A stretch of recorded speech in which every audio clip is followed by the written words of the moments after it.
저도 충격을 받았던 사건인데요. 지난 21일 인천 연수경찰서는 살인, 총포, 화약류에 관련된 법률 위반으로 63세의 그 남성을 긴급 체포했습니다.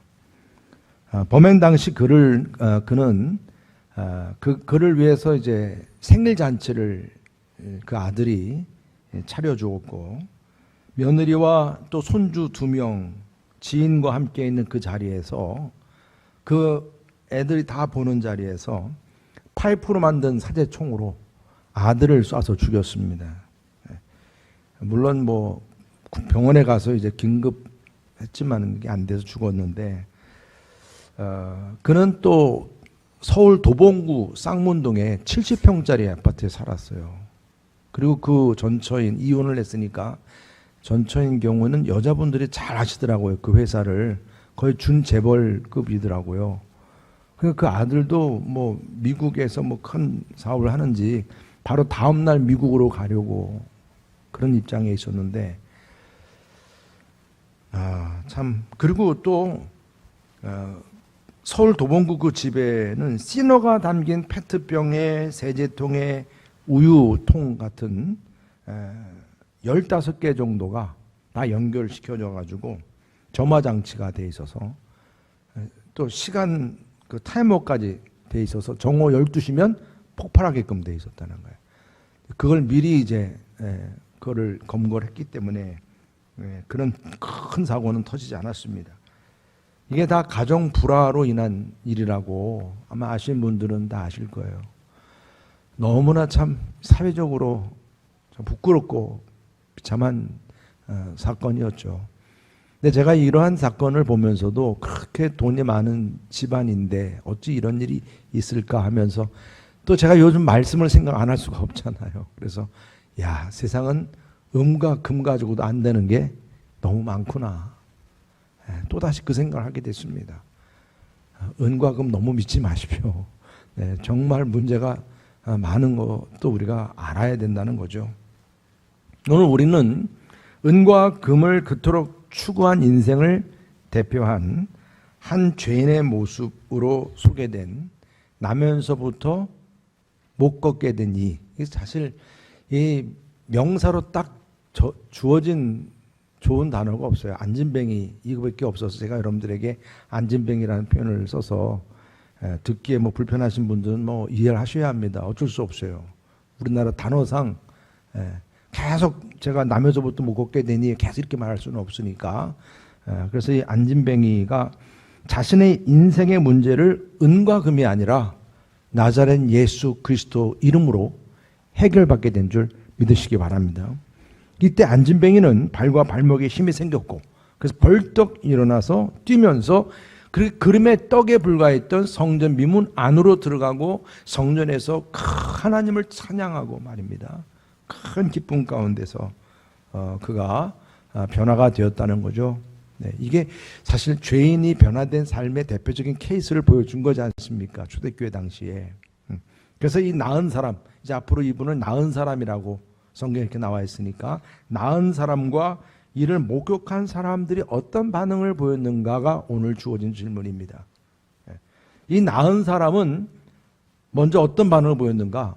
이제는 그렇게 회복이 되고 하나님을 찬송한 다음에 오늘 말씀을 보니까 나은 사람이 베드로와 요한을 붙잡으니 그랬어요. 붙잡았다는 거예요. 이 크라툰토스라는 게 어깨를 그냥 확 잡았다는 얘기예요. 그러니까 등을 그냥 끌어안았다, 이런 의미가 포함이 된 건데, 그렇게 어깨에 매달릴 정도로 이제 붙잡았다는 얘기죠. 그 베드로와 요한을. 어떤 의미가 있겠습니까? 물론 자기가 이렇게 그냥 내버려 뒀으면 평생 미문에서 안진뱅이로 그저 구걸만 하는 인생, 정말 그런 인생으로 살아갈 수밖에 없었는데, 베드로 요한을 만나서 자기 생이 완전히 뒤바뀌어졌지 않습니까? 일어서게 됐고 치유가 됐고, 얼마나 그 마음속 깊은 데서부터 이 베드로나 요한에게 감사한 마음이 컸겠습니까? 그래서 그 감사함을 그냥 몸으로 보여주는 그런 차원에서 그냥 끌어안는 모습일 수도 있겠고, 아니면은 많은 사람들에게 오늘 말씀의 그 흐름을 보면 솔로몬 행각이에요. 많은 사람들이 모여있는 그 솔로몬 행각에 이 사람이 나의 이 평생의 질병을 고쳐준 사람입니다. 아마 이걸 알려주려고 끌어안았는지도 모르겠고, 아니면 어디로 멀리 도망가지 못하도록 붙잡으려고 아마 잡았는지도 모르겠고, 중요한 사실은 붙잡았다는 얘기예요. 베드로와 요한. 근데 이 나은 사람이 지금 꼭 껴안고 있는 베드로, 요한 역시 어떤 사람입니까? 그들도 역시 삶의 많은 그런 그 죄인된 삶에서 누구를 통해 해결받았어요? 예수님 통해서 해결받은 예수님의 제자 드리면서 그들은 누구를 붙잡았어요? 예수님을 붙잡고 사는 사람들이었어요. 예수님을. 그래서 예수님을 꼭 붙잡고 살다가 이렇게 안진뱅이도 만났고, 그 예수님을 통해서 나자렛 예수 이름으로 명하노니 일어나 걸으라. 바로 그 예수님을 선포하는, 그래서 또 그 예수님을 닮아가려고 살아가는 삶을 살다 보니까 그러한 역사도 일어났던 것입니다, 여러분. 이런 모든 일에 있어서 이들은 하나의 도구로 쓰임 받은 거죠. 도구로. 사제총을 만들어 가지고 아들을 쏴서 죽게 한 그의 생각은 끊임없이 그 계획살인이었다고 그렇게 얘기를 하더라고요.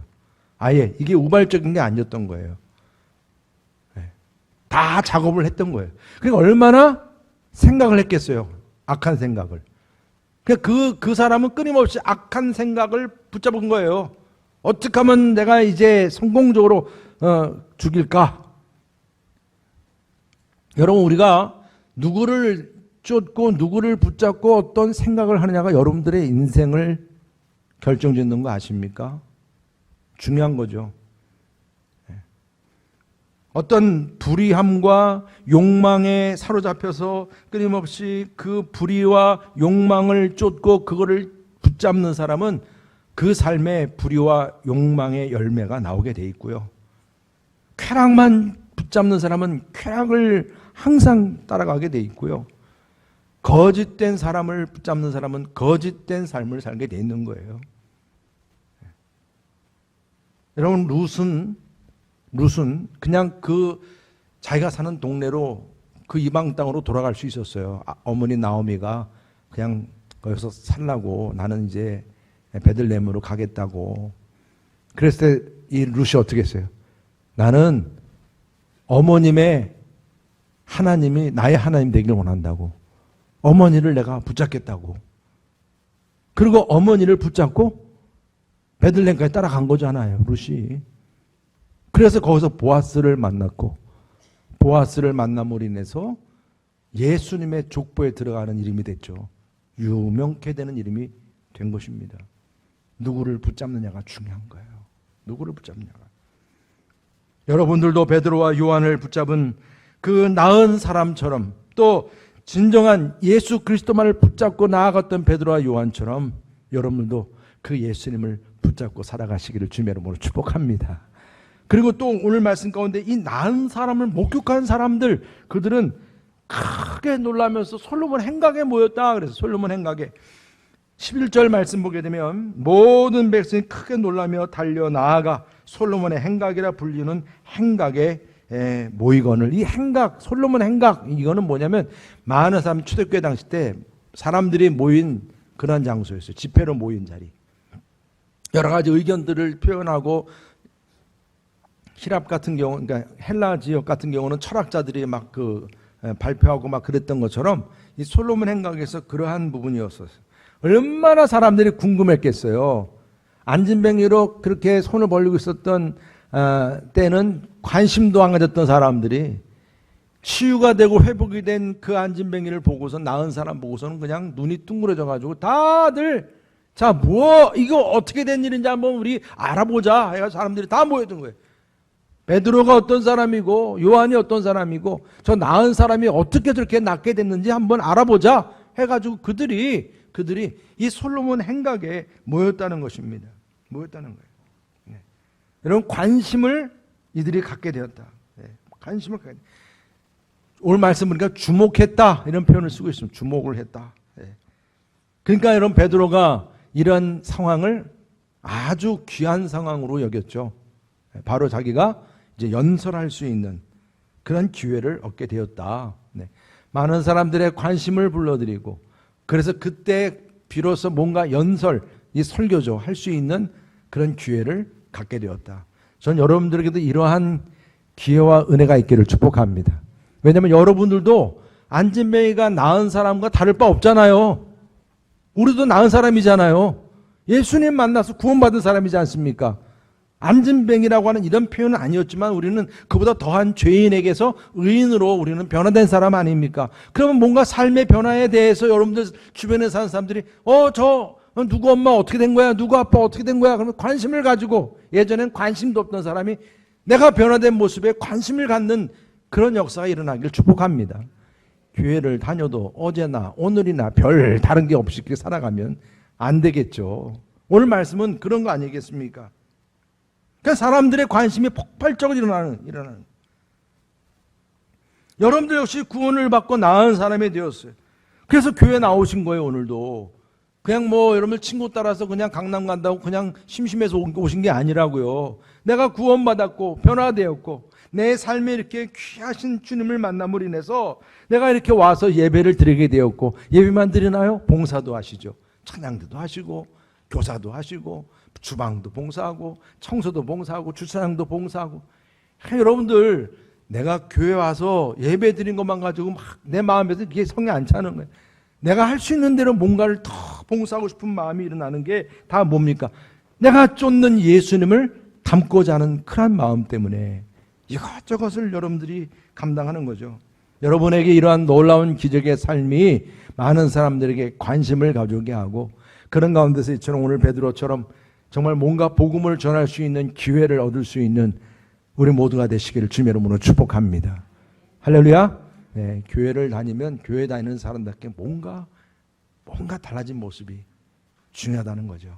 그래서 베드로가 이제 어떻게 했습니까? 이 기회를 어떻게 했는지 오늘 솔로몬 행각에서 그가 한 증거를 우리가 보겠습니다. 먼저 첫 번째 뭐냐?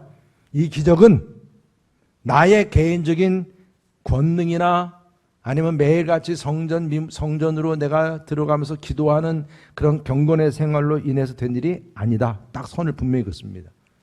나로 인한 게 아니다. 사람들은 나를 주목하지만 내가 아니다를 분명히 얘기합니다. 12절 다 같이 함께 읽어보겠습니다. 12절 시작. 베드로가 이것을 보고 백성에게 말하되 이스라엘 사람들아, 이 일을 왜 놀랍게 여기느냐? 우리 개인의 권능과 경건으로 이 사람을 걷게 한 것처럼 왜 우리를 주목하느냐? 왜 우리를 주목하느냐? 지금 베드로는 솔로몬 행각에 나온 사람들에게 이 나은 사람을 두고 왜 놀랍게 여기느냐? 유대인들은 원래부터 이런 기적적인 일에 관심도 많고 그런 일들을 많이 보지 않았느냐?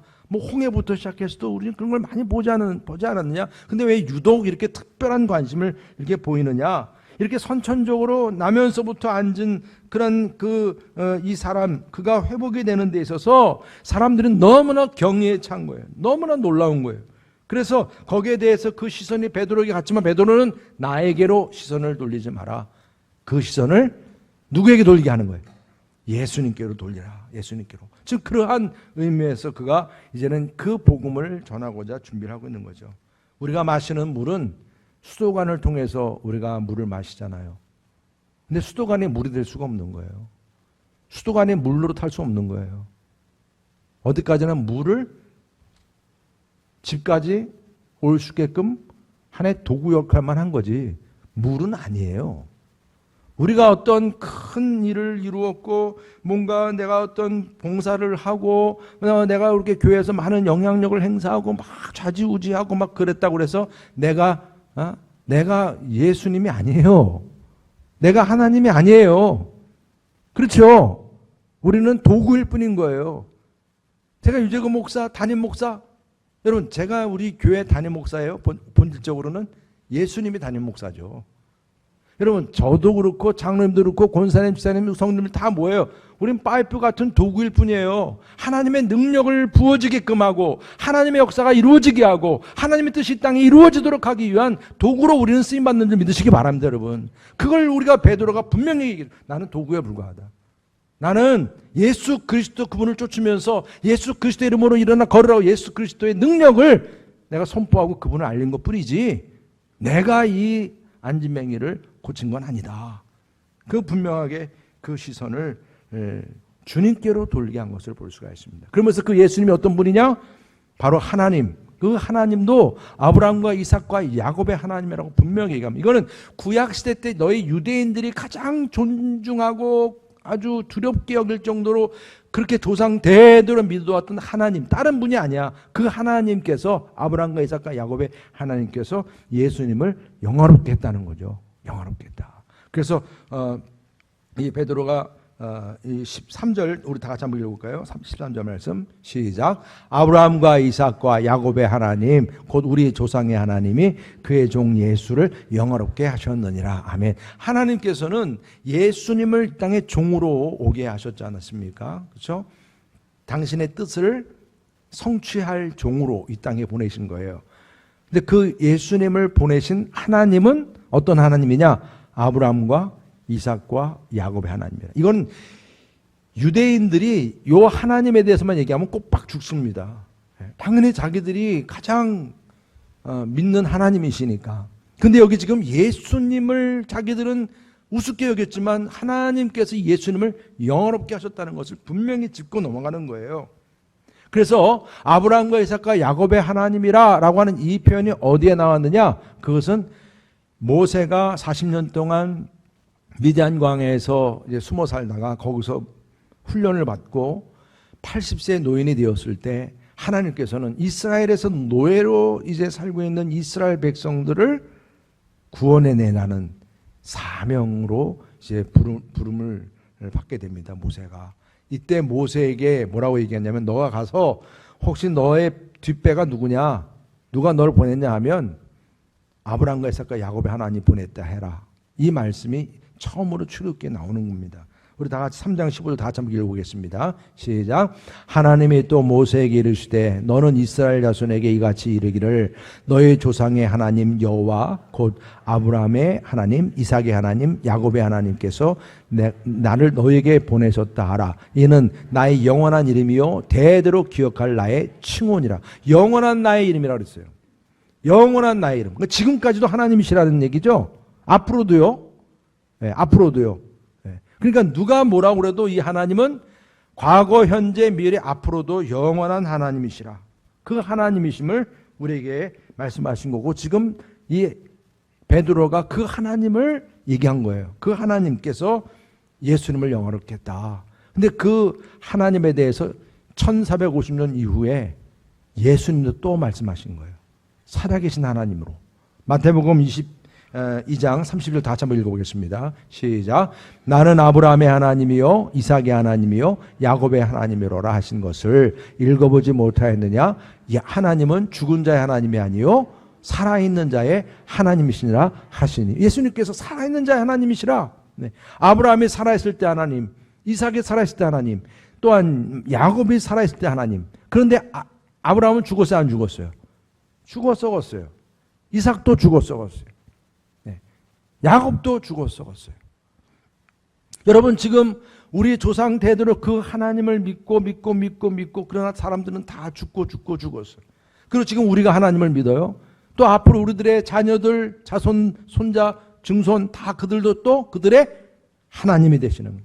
이 하나님은 영원한 하나님이심을 믿으시기 바랍니다. 그 하나님을 이 사도 베드로가 지금 얘기를 하면서 바로 그 하나님이 다른 모든 사람은 죽은지 모르지만 조상 대대로 살아계신 그 하나님이 바로 예수님을 영화롭게 하셨다. 이 부분을 분명히 짚고 넘어간 거예요. 이게 상당히 중요한 의미가 있는 거죠. 네. 하나님과 예수님과의 관계를 얘기했고 그 다음에 뭐라고 말씀합니까? 유대인들이 바로 그러한 하나님께서도 영화롭게 하신 예수님을 너희가 어떻게 했다는 거예요? 죽였다는 거예요. 죽였다. 그러나 하나님은 살리셨다. 여러분 이 말씀이 바로 우리 앞전에 오순절 마가의 다락방 사건 이후 성령이 무엇이냐라고 그랬을 때 이때 벌떡 일어나서 시작한 첫 번째 베드로의 설교, 우리 2장 말씀을 통해서 나누었던 그 말씀의 핵심은 복음이라, 복음, 예수의 복음. 근데 오늘 말씀 뭐예요? 이제 안진뱅이가 일어난 기적을 통해서 또다시 베드로가 똑같이 이 복음의 말씀을 선포하게 된 거예요. 예수님은 하나님께서 종으로 이 땅에 보내셨는데 너희가 그 예수님을 우습게 여기고 하나님의 아들 여기지 아니하고 그 아들을 어떻게 했다는 거예요? 십자가에 못 박여 죽였다는 것이죠.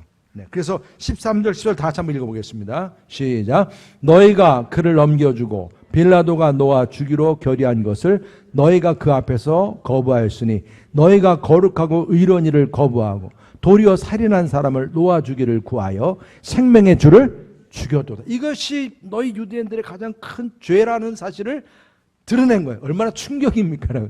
아니 뭐야 하면 사람들이 지금 솔로몬 행각에 다 모였는데, 그리고 어떻게 안진뱅이가 일어났는지를 알기를 원했고 베드로 누군지를 알기 원하고 지금 거기에 지금 초점이 있어가지고 주목하고 있는데, 베드로 입에서는 너희가 죽인 예수가 다시 어떻게 되는 거예요? 하나님을 통해서 살아났다. 그분이 나의 주, 나의 하나님이시다. 메시아이시다. 이 선포가 주어진 거죠. 그리고 너희들이 그 죄인으로 이미 판정된 바라바 살인자, 오히려 그를 놓아주고 예수님을 죄인으로 묻고 십자가에 죽게 내버려 두었다는 것이죠. 그것이 정말 그 유대인들의 그 큰 죄였는데, 여러분 사실 어떻게 보면 이 유대인들 그들이 지금 충격받은 것처럼 여러분들이 생각이 되지만 그 자리에 나도 있는 거잖아요. 나도 있는 거예요. 너희가 죽인 예수, 거기에는 나도 포함이 되는 거예요. 바라바를 놔주었다. 여러분 바라바를 놔줬다는 얘기는 바라바 같은 그런 살인죄를 범한 사람도 대신해서 예수님이 죽어주신 거예요. 그러니까 바라바가 살아난 거예요. 마찬가지로 바라바 같은 그런 살인죄와 같은 그런 죄를 범한 나도 살아난 거예요. 사제총을 가지고 아들을 죽인 그 아버지의 죄나 바라바의 죄나 유대인들의 죄나 우리들의 죄나 다를 바가 없는 거죠. 없는 겁니다. 이게 우리 인간의 죄성인 겁니다. 이런 악한 죄성을 지금 베드로가 분명하게 짚고 넘어가는 거예요. 이런 죄악된 모습. 그러나 오늘 놀라운 반전이죠. 하나님께서 어떻게 하셨냐는 거예요. 15절 다시 한번 읽어보겠습니다. 15절 시작. 그러나 하나님이 죽은 자 가운데서 그를 살리셨으니 우리가 이 일의 증인이라. 아멘.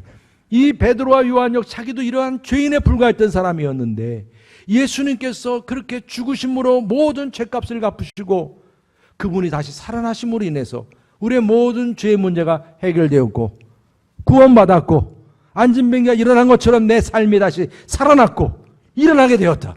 이 일의 증인이 되었다. 바로 우리가 이 말씀을 주고 있는 거예요. 여러분들도 다 증인이 된 줄 믿으시기 바랍니다. 우리가 다 이 일의 증인이에요. 증인. 그래서 예수님을 붙잡고 살아가는 거예요. 예수님 닮아가려고 살아가는 거예요. 그러니까 그러다가 우리가 살면서 예수님을 닮아가려고 살아가다가 보면 안진뱅이 같은 사람을 만나면 예수의 이름으로 일어나라. 손을 붙잡아 줄 수 있는 은혜와 능력이 저와 여러분들에게 주어졌음을 믿으시기 바랍니다. 여러분.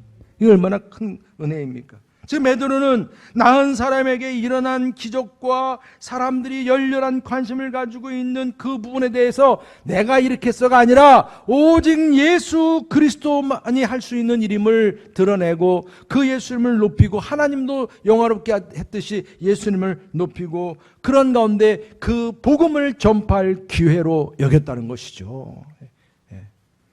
이것이 오순절 성령 사건을 두고 설교했던 베드로가 지금 이 안진뱅이에 일어난 사건을 두고 또다시 그 자신이 나도 이렇게 구원받은 자로서의 간증을 또한 그 복음을 설교하게 된 것입니다.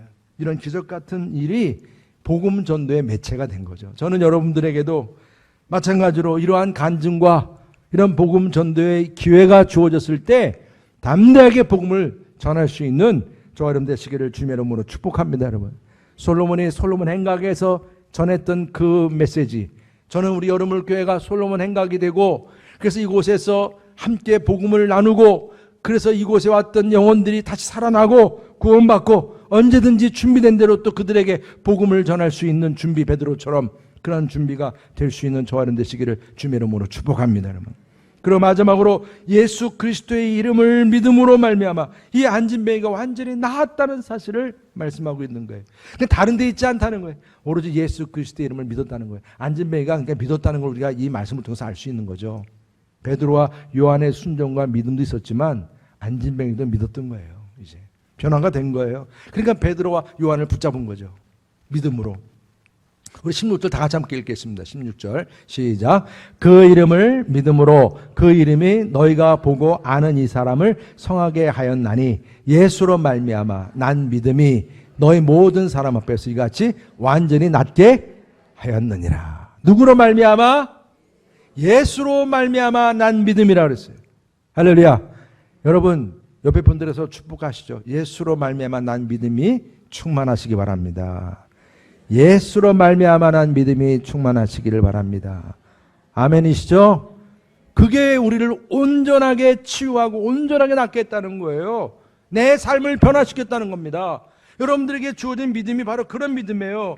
여러분 지금 이 유대인들이 죽인 예수님께서 무덤에서 다시 살아나셨다. 그리고 하나님 보좌 우편에 계시면서 이제 성령님을 통해서 우리에게 역사하시는 일이 지금도 동일하게 역사하신다는 거죠. 믿으시기 바랍니다, 여러분. 그러니까 이 베드로와 요한이 그랬던 것처럼 여러분들도 성령 민문을 지나가는 것처럼 여러분들의 삶에 지나가는 그 발걸음 하나하나를 그냥 아무 생각 없이 휑한 눈으로 사람을 보지 말라고요. 불레포 나를 주목하라.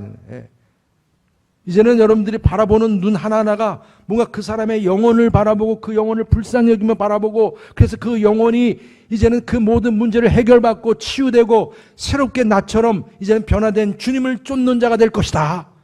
이런 소망을 가지고 여러분 그 영혼 한 사람 한 사람에게 언제든지 예수님을 소개하고 전할 수 있는 저 여러분 되시기를 주님의 이름으로 축복합니다. 옛날 우리 선교사님들이 눈 파란 선교사님들이 한국에 이렇게 오게 되면 지금은 뭐 눈 파란 사람 보는 거 너무나 익숙해졌으니까 그때는 너무나 정말 너무 신기해가지고 저도 어릴 때만 해도 그랬으니까 근데 그 선교사님들이 이제 막 사진 찍고 다니니까 어떤 소문이 났냐면 애기들 눈을 빼가지고 카메라를 만든다고 그리고 그 애기들은 잡아먹는다고 여러분 생각해 보세요. 얼마나 참 기가 막혀요. 머리도 좋았다 그런 얘기를 만들어냈는지 모르겠어요. 그 대신에 또 그 파란 눈 가진 사람들, 그 사람들이 또 가난한 사람 많이 뭐 요즘 그때는 초코파이 없었을 테니까 많이 그런 것도 주고 도와준다고 그러니까 또 그걸 또 바라고 또 따르는 사람도 있었던 건데 어떤 일이 있었냐면 1886년 오후에 일어난 일이에요. 원래 1884년도에 아펜젤 언더우드 한국 제일포항에 처음 참 대단하죠. 우리 바로 인천으로 들어왔으니까 첫 발을 디뎠는데 이때 의료 선교를 위해서 함께했던 스크랜턴 목사님, 그 선교사님이 계세요. 예일대 의대를 졸업을 하고 의사로서의 자격증을 가지고 있던 사람이에요. 미국에서도 정말 아주 부유하게 살 수 있는 사람이었는데 이 조선 땅에 오신 거예요. 그 당시 정동교 맞은편 쪽에 뭐냐면 선교사님들이 거하는 숙소가 있었거든요. 그 정동길을 항상 왔다 갔다 하는데 그 정동길 그쪽에 한 어머니하고 조그만 아기 같은 어린 아이가 거적대기 옛날에 그 뭐죠 그 가마니 얘는 가마니를 많이 썼는지 모르겠어요. 저도 옛날 사진 찍어보니까 왜 저를 가마니 위에 올려놓고 사진 찍었는지 모르겠어요. 우리 애들. 그 가마니에 그렇게 누워있고 그 애는 아프니까 가마대기를 덮어놓고 막 신음하고 있는 그런 가운데서 그러면 이제 그 서울 시골에서 이제 갔다 남편이 논 거예요. 누가 도와주겠다 생각하고선 부자가 지나가고 누가 지나가 누구도 도와준 사람 하나도 없었다는 거예요. 이게 선교사님이 그 길 가다가 만나서 물어보니까 그런 얘기를 한 거예요. 아무도 도와준 사람이 없다는 거예요. 근데 막상 선교사님도 지나가다가 그냥 지나가려고 그러니 안 되잖아요. 왜? 자기는 이 조선에 이런 가난한 사람들을 도와주려고 아픈 사람을 치료하려고 온 사람이잖아. 그냥 지나갈 수가 없어서 이 아이와 어머니를 일단 집에 데리고 와서 3주 동안 잘 치료를 했어요. 다 나았어요. 그랬더니 남편이 이제 데리러 와야 되잖아요. 왔을까요, 안 왔을까요? 안 왔어요. 버린 거예요, 남편이. 참 대단해요, 하여튼. 그래가지고 그 스크랜턴 선교사님이 엄마는 내가 보살필 테니까, 이때 당시에 여러분들 유명한 그 스크랜턴 어머니 대부인이 이화여대 그 당시 학당을 설립하신 분이시거든요. 아까 대단하신 분이세요. 그 수원의 매항학교 재단도 저분이 다 세우신 거거든요. 그러니까 전국적으로 여성 교육의 어떤 위에선 이 스크랜턴 대부인 하면 대표적인 분이세요. 지금도 양화진 묘지에 계세요. 네. 근데 그분 어머니한테 이제 그 아기는 맡긴 거예요. 근데 이들이 돌봐주고 이제 어린 딸을 맡아서 키웠는데, 바로 이 소녀가 커서 이화학당의 최초의 정규 학생이 됐어요. 네. 참 의미가 있죠. 네. 여러분, 평생 안진뱅이로 살 수밖에 없었던 거린이 베드로와 요한을 붙잡음으로 인해서 그의 삶이 치유받고 변화가 된 것처럼, 마찬가지로 베드로 요한도 예수님을 붙잡고 쫓았기에 예수님의 이름으로 이처럼 안진뱅이를 고치는 역사도 이루고 하나님의 귀한 사명을 감당했던 것처럼, 조선 땅을 밟은 그 예일대 의대를 졸업한 의사 자격자 스크랜턴 그 목사님 역시 예수님을 붙잡고 예수 그리스도 이름으로 말입니다. 이 땅에 와서 귀한 선교의 사명을 감당하다가 그 어린 아이, 그 모녀를 만났고, 그 어린 모녀도 역시 그 스크랜턴과 그 부인을 붙잡은 가운데서 예수님 만나고 이화학당의 첫 학생이 되기도 하고, 그런 축복이 어떻게 생겨났겠습니까? 다 예수 그리스도를 붙잡는 가운데서 일어난 놀라운 기적이 아니겠습니까? 지금 주님께서는 여러분들에게도 말씀하세요. 저와 여러분들에게도.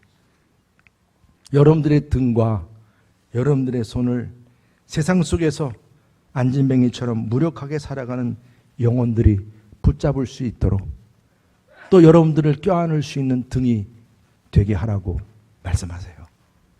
아멘이시죠? 네. 그럴 때 상한 자들이 고침받고 상처가 싸매어지고 그 영혼들이 주님 만나서 변화되어서 기쁨과 감격과 그 찬양을 부르면서 많은 사람들, 믿지 않는 사람들이 또 그들을 보고 놀라게 하는 역사, 오늘 이 안진뱅이를 통해서 일어났던 이런 엄청난 구원의 역사가, 저는 우리 여러분교회가 솔로몬 행각이 되어서 그러한 역사가 또 일어날 수 있기를 주님의 이름으로 축복합니다. 할렐루야. 오늘 이 시간에 비준비하신 하나님의 능력이 우리 가운데 정말 임하기를 원하는 마음으로 함께 찬양을 원합니다.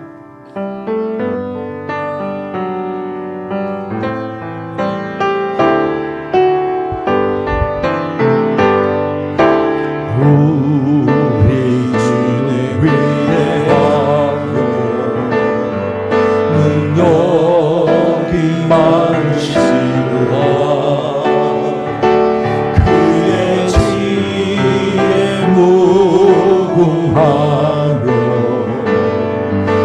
희자는 영원하도다.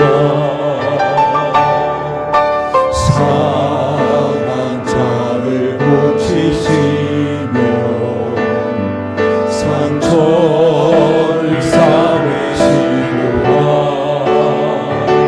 별들의 수를 세시며 이름을 붙이셨도다. 그가 구름으로 하늘을 덮으시며 땅을 위하여 비준비하시니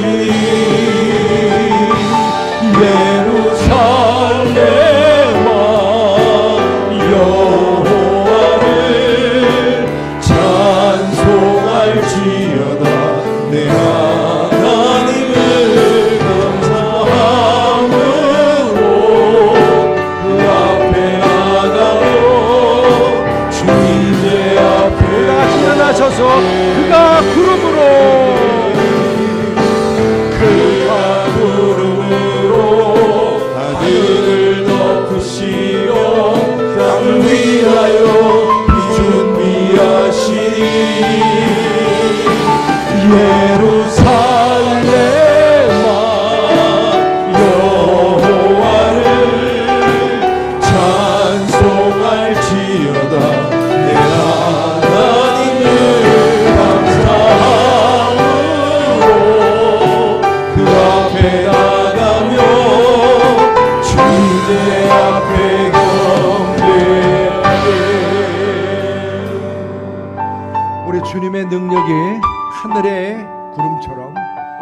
또 하나님의 그 능력이 여러분들의 삶에 또 오늘 베드로와 그 요한처럼 또 누군가에 의해서 여러분들을 도와주고 또 여러분들 이끄시는 줄 믿습니다.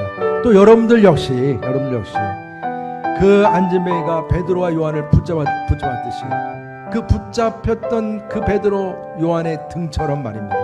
여러분들의 등도 그렇게 쓰임받을 수 있기를 축복합니다. 할렐루야. 옆에 분들에게 서로 축복하시죠.